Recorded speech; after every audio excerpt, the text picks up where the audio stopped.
কত সুন্দর লাগছে দেখো, ছোট ছোট গাছে কি পরিমাণে উচ্ছে ধরে আছে এবং এটা খালের পাড়ে। খালের জল দিয়ে তৈরি হয় এই গাছগুলো, আর গাছগুলো এত সতেজ আর এত সুন্দর। বিনা সারের গাছগুলো প্রচুর পরিমাণে উচ্ছে ধরে আছে, আর জায়গাটা ভালোই বড় এবং এটা খালের পাড়ে, যার ফলে দেখতেও খুব সুন্দর লাগছে। প্রায় 1 থেকে 1.5 বিঘে প্রায় এটা উচ্ছে বাগান আছে, আর প্রতিটা গাছে প্রতিটা জায়গায় দেখো উচ্ছে ধরে আছে।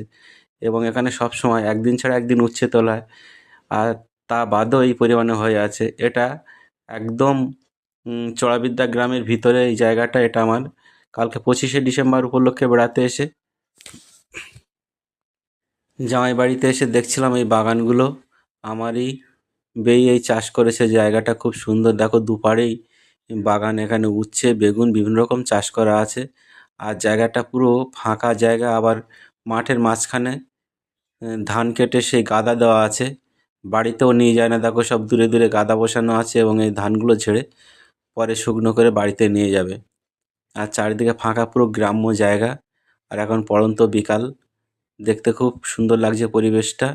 আর এই খালের দুপাড় দিয়ে প্রচুর পরিমাণে চাষবাস করে থাকে, সবজি চাষ, সব রকমের চাষ। তবে এইখানটায় উচ্ছে আছে, এর ওধারও আরও অনেক জিনিস আছে, যেমন বেগুন, বেগুন আছে, আলু দেওয়া আছে, তারপরে এবার পুঁই শাকও আছে, মাচা করে দেওয়া আছে। গোড়াগুলো সব মাটিতে আছে, আর জলের উপরে কি সুন্দর করে লাঠি দিয়ে তার উপর দিয়েই বয়ে বয়ে চলেছে ওই ছোটো ছোটো পুঁই শাক।